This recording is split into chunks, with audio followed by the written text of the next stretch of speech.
What's up, guys? Part 2, Joshua Canfield, and we're discussing how to educate the new technician because it's not old school anymore. We have to implement new school methods in order to get to that tech, in order to make them feel comfortable and want to learn and stay in the trade. Retention is part of it. So we're back with Josh, part 2. This is the HVAC Know It All podcast. I'm your host, Gary McCreadie. Top contractors across the U.S. only. This one's going to be pretty cool to expand your marketing reach. Property.com is an exclusive network for certified pros. You can get your own custom Property.com webpage for free. You can also get AI-powered reputation management and get some great lead generation and prospecting tools. The Know Before You Go tool is pretty cool. It gives critical homeowner data like how much they've paid on past jobs. Join Property.com's exclusive network now to expand your reach with homeowners across the U.S. Use McCreadie.property.com, so that's MCCREADIE, property.com, to fill out the form to get approved. I've been hearing about this word a lot lately through coaching courses, but it's not just a sport thing. It's a professional thing. It's the way teachers teach. It's the way a boss and an employee should maybe act. And it's called transformational coaching. And it's all about taking the toxicity out of it. It's all about, listen, if a certain individual is doing something incorrectly and you throw a wrench at them, it doesn't necessarily mean the next time they're going to do it right. They might need some guidance. They might need to, say, hey, listen, you did that part right. You did that part wrong. So let's take it a step back a minute. Let's go back to where we began and find out how your process went wrong. And somewhere in that process, there's going to be a mistake. And this is where we'll find it and we'll correct it. So your end result is not the same. It's not the wrong end result that we want. It's the correct one. So it's not to say that you have to be a Mr. Nice Guy all the time. You can be stern.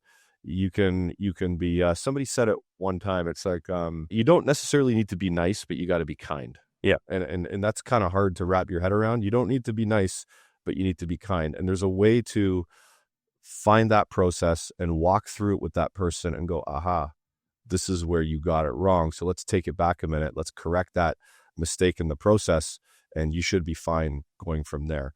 So in I can't really define transformational because I think it's got a very broad definition, and there's a lot of people that could jump in and say, yeah, transformational means this or that or this.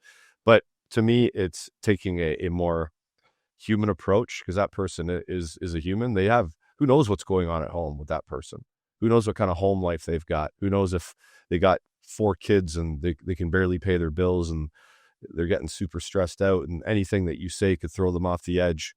Who knows, right? So you just got to be careful with that kind of stuff. So the term transformational has been used quite a bit in some stuff that I've been learning about, and it applies to coaching, it applies to teaching and stuff like that. So is that a term? Have you heard that term before, Josh? Yeah, I've heard the term and the idea of transformational coaching, and I think you hit right on the idea that's there. Because whenever you're trying to train or do anything like that, when any of us who do that kind of thing are trying to do it, you're literally trying to transform someone.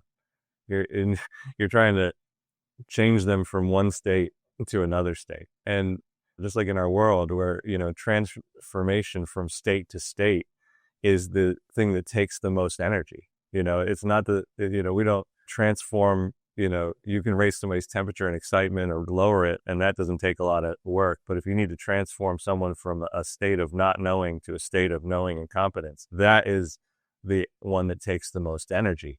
And in taking all that energy, it takes energy on both parts. And when you're trying to get people to that point where they have transformation, you have to really invest, like you said, in the whole process and in trying to be understanding and stuff like that. I've seen a lot of old guys who were rough around the edges, and eventually they'd soften up a little bit.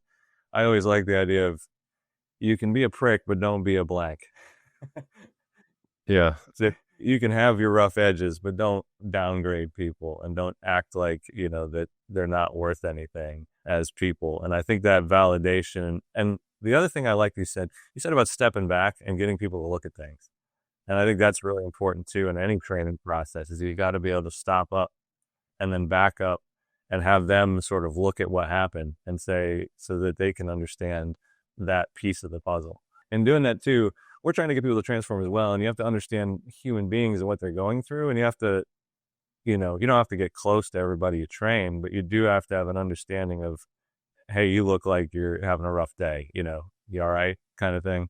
And that invests in transformational coaching as well, because it takes it from this transactional, I just want you to become a tech, to, I want you to succeed at life on top of it. And I think that's where people's disconnect is in a lot of ways in training today too, where there's always, I sent you to class for 5 weeks, or I gave you 3 months with a guy. Why aren't you a great tech?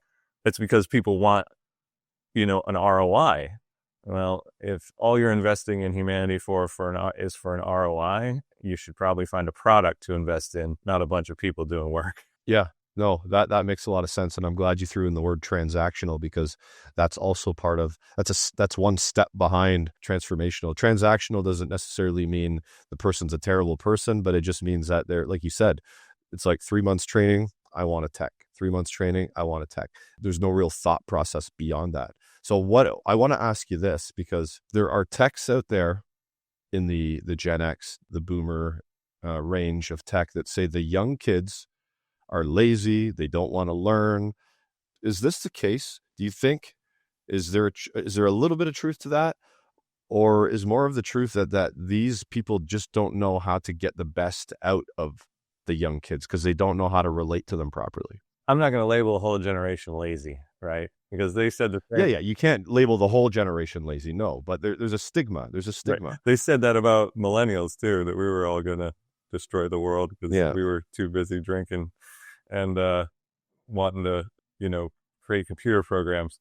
But I do think that because of the fact that they haven't been pushed yet, so many of them really haven't been pushed on anything and haven't been forced to succeed being on their own level, that there is a piece where they appear lazy. They don't have a lot of immediate initiative, or they haven't been trained with this idea of, I'll back it up to like me when I was working with my dad. I wasn't always like doing stuff. We'd work on a car, but it was hand me that wrench, do this, do that. And the idea was, dad wanted you to get the idea that the third time he did a brake job, you kind of knew what to hand him, and isn't a lot of that in the new generation. And there is a little bit of, they really want to become somebody who's on, some of these platforms, TikTok or whatever.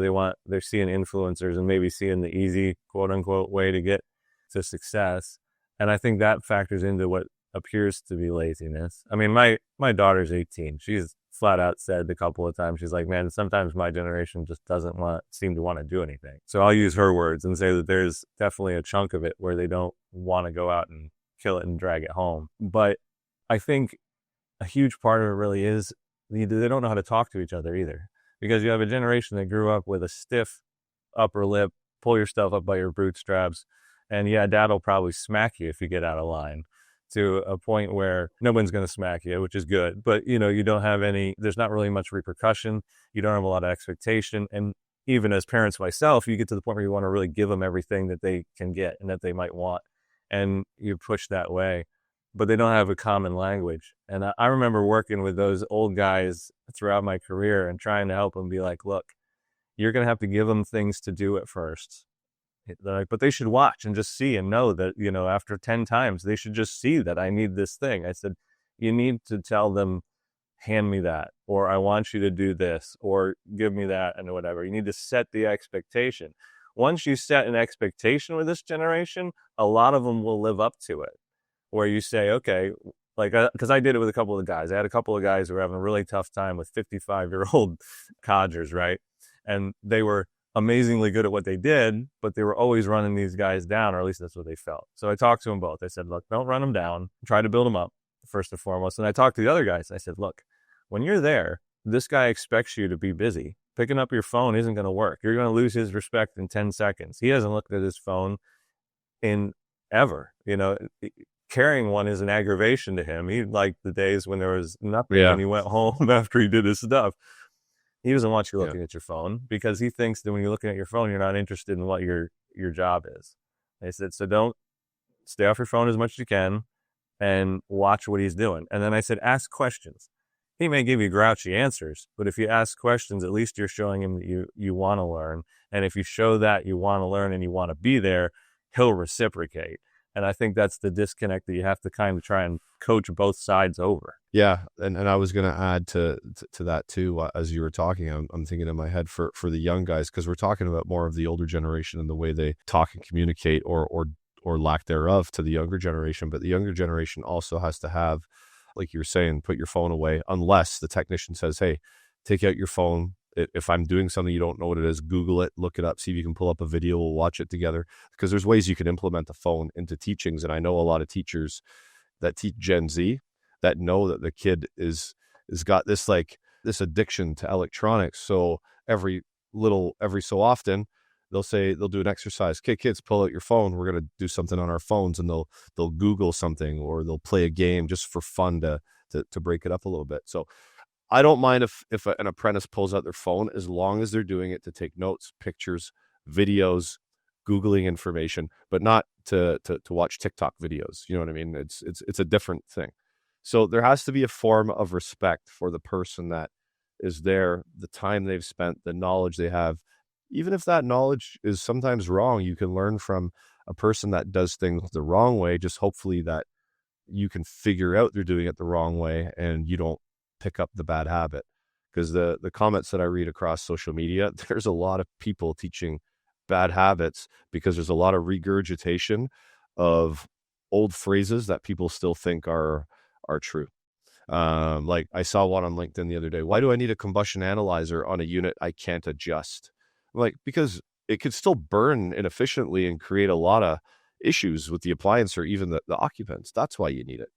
But having respect for those people and understanding what they're saying, and I'm going to give an example of this in a minute, because when I first started in the trade, I was going to trade school, and in the summer I got a job with this company. And this guy was in his 60s, I believe. He says, "Go to my truck and get me," he said Sawzall, but it didn't sound like Sawzall to me. What I heard was Saw, because he had a bit of a weird accent. He's like, "Go to my truck and get me a Sawzall." But in my head, I heard Saw. And I even said, "What?" He goes, Saw. And I'm like, okay. And I just went, and I wasn't even sure what I was going to get. So I opened the van doors, and I'm just looking for anything that resembles a saw. So I found a drywall saw with a wooden handle, and I pick it up and I bring it to him. And he's like, "What the fuck is this?" He's like, "I said a saw." So he goes back to the truck and he pulls out like a reciprocating saw that you plug into the wall. Yep. So I'm like, oh, okay. So I should have said, what is that? Can you explain to me what that is and where in your truck it is? Because if you go get something and you're gone for, let's say it's a commercial building and it's big and it takes you 10 minutes to get to the truck, 10 minutes back, and it's the wrong part and it's messing up the day, and that guy's going to be home late now because of it, because you didn't think to say, "Hey, tell me exactly what you want. What does it look like? Where in your truck is it?" Then go get it, right? Just make sure you know and you communicate well and respect that person for the time and knowledge that they have. Yeah, and I think you're totally right. I mean, that's the great point. It's a great point that level of respect and looking at it that way. I love the way you put it, with looking at it as you're respecting them by asking the question, which helps you get over the choky feeling in your throat when you don't want to ask that question and you're young and you feel like you're going to feel stupid or whatever. We were all young and inexperienced once, and all of us in the industry are old and inexperienced at some point because there's stuff we have never seen. So it's good to get into that habit of asking those questions. There's so many ways that you could skin a cat, but the trade school idea that you had, I think, is on point. Teaching the technical side, because a lot of the trade schools, it's teaching in isolation, but they don't add pressure system to that. They don't put you out into pressure systems. From my understanding, at least I wasn't put into a pressure system. Not really. So training in isolation, technique, getting it down, and then go, okay, here's a pressure situation. You got an hour and this needs to be done, or 5 minutes and this needs to be done, whatever it is, because that portion, that needs to be trained. That needs to be trained into your brain, that you've got this amount of time. There's a customer breathing down your back, stuff like that. So when you're in the field, you've been in these pressure situations. And then, like you said, the social, emotional part of that, where this is the world we live in. We have to figure out a way to connect the dots on that and help people through that stuff. So I think those 3 segments of a trade school would be very, very helpful. Yeah, I look forward to the day when, and maybe down the road where I get the opportunity to talk to more people and some investor type people and stuff like that. It's a huge, the final analysis is massive. It's like on-site training by having community service centers part of it, partnerships with other people. But I think originally it would start out with something more like partnerships with local, businesses that needed or wanted stuff, or even connecting with nonprofits with the opportunity to have your instructors go places and work on that equipment and stuff like that with the students to see them succeed in that way and create those pressure situations by having them actually have people waiting in the cold, or have, refrigeration units not working for places like that. In doing that, I think those kind of partnerships expand people's knowledge, and it shows everybody the usefulness of the trades, because now it's not just somebody taking, this or that, or they just want to make money. You realize, hey, this stuff is important for the entirety of the community, and what I do is important for this community.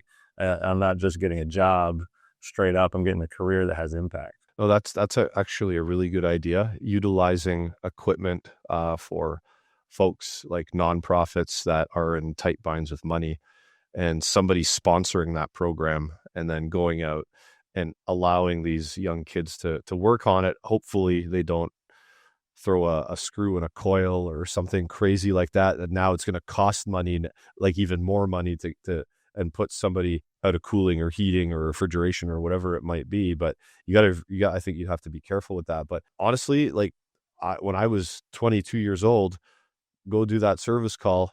Not a lot of knowledge, not a lot of experience. And when I show up, the customer thinks like I'm a professional that's trained, and I'm walking in and I'm like, yeah, I'll be out of here in an hour and I'll have it fixed and I'll know what's wrong. And there was a lot of maintenance guys that were very good mechanically, that some of them came to the roof and ripped me a new asshole. They're like, why are you here? I'm calling Bill. That was my boss. I'm calling Bill. You're never coming back to this site ever again. But I had some guys that would come up and see me struggle and go, you know what? And they would be like industry mechanical. They'd be millwrights or electricians or whoever they are in charge of that whole facility. And they'd actually come help me. Yep. They'd actually come help me. And then they wouldn't say a thing to my boss. So that's the transformational part. And I always remember that stuff. You're going to remember the getting bitched out too, but that's not the guy who in your trade, like if somebody asked you one day, who in the trade sort of was someone that you saw and you looked up to and gave you that turnaround moment or that aha moment. It's not usually the guy that came on the roof and bitched you out and said, I'm calling your boss, right? It's the guy that said, you know what? Hey, I'm an electrician. This is an electrical problem. Hand me your meter and I'll poke around and I'll see if I can help you out. And when somebody does that, the amount of stress that's taken off your shoulders, it's unbelievable. It really is, because now you've got some assistance from somebody that knows what the hell they're doing. And like your boss isn't going to know about it because that guy's not going to tell on you. And you fix it, you learn something, and you call the boss, hey, yeah, it's all fixed up. I'm heading home. He's like, great job, right? Claps and great job. Everybody's happy. So we need more of that in this industry, I think. For sure. And a lot more of the come together. I was looking forward to years ago. It never panned out, but I was looking for years ago. I was hoping that people would utilize it, where the Google Glass and some of that was coming out. Now you got Meta glasses and they're all AI enhanced. But I was hoping for the day when we had more of the young techs put on glasses, and they had a service like this for a while. I think they still do, but it's more. They still do. Corpse. But it always shocked me that nobody wanted to invest in this 55, 60-year-old guy who wanted to be in the trade, and he maybe wanted to keep going, but their body isn't going to hold up to whatever. And they can you can teach them how to teach, that you can teach them how to help people through. And, that guy can have his computer on, and you can have 5, 6 techs out in the field with glasses, and that one guy can support them. And you can have essentially, they're not going to be 10-year techs, but your new guys can be equivalent to 5-year techs because of the guy that's on the other side. And they're going to get good way faster because they don't have to, you have a timeline. Hey, you go there, you're going to spend an hour. Don't throw the glasses on and call Joe in 10 minutes, right after you hook your gauges up. But spend an hour there. If you're stuck, then you can call Joe, that kind of thing, where you have this more flow through option. There's a company called XOI Technologies. I used to partner with them many, many years ago. And when they first started, it was wearables. I don't think they do wearables anymore. I think it's basically the technician holds their phone, and on their phone, whoever's back at the office has access through the program to start. If the technician's holding their phone, they can, back at the office, they can circle a component, go, okay, see this component I'm circling? That's where I want you to go. They can pull up diagrams. They can show them the diagram of the machine and go, okay, this component right there, that's it over here. So we're going to check a few. There is programs like that, which is very cool. And it allows that guy, Joe, to now stay in the trade, help, and probably would get a lot of fulfillment out of it at the end of the day. He's just got 5 techs through, let's say, 15 service calls. Maybe that's a bit much, but it's an example of, and at the end of the day, he feels like he's contributing to the trade still. And he makes a huge difference. Do I think that's the ideal? I mean, the ideal, I think, is a hands-on trade school, but we don't live in an ideal world, and we don't live in a world. And the secondary ideal is, hey, we should all be on a thing going over and doing it would be great if we had older guys and we could apprentice everybody and they could spend, 6 months to a year behind somebody like they used to in the 80s. They really did. In the 80s, I have a lot of guys who came up in that 80s and 90s group. You would spend 6 months driving to the job site with your own vehicle and everything and just learning for 6 months to a year. That would be great, but we're in a tech shortage, right? Like, we're in a shortage already. And when you're expending time and energy and everything else, it is hard and difficult when you run a business, especially as it gets bigger, to be able to apprentice, 2, 3, 4, 5 guys for 6 months at a time and take up another one of your techs and do all that, even if your margins allow it, which a lot of margins don't. But if your margins allow it, the time factor kills you. And so that kind of technology, like you're saying with XOI or something like that, even just using your phone to do the same kind of thing, but have somebody back there, is kind of that, sort of best real world bridge is kind of what I think of it as. I've never been able to understand why so few people do it, but okay, to me, that's real world bridge that could is it perfect? No. But does it give everybody a little bit? Yeah. And we could talk about this for hours and hours and hours. I told you when we start, the 40 minutes is going to go by and it's almost an hour of conversation now. So I'd like to get you back on again and talk about some of the other topics that you had proposed as well at some point, because I think just 2 people in the industry that are passionate speaking, I think people can listen to that and nod their head, maybe even shake their head. Maybe like it's the conversation that drives things forward, right? So, and I think it starts with that. Yep. I really appreciate the time, Gary. Yeah, man. Thank you very much for jumping on here. I really appreciate it. Hey, man. No problem. You have a good one.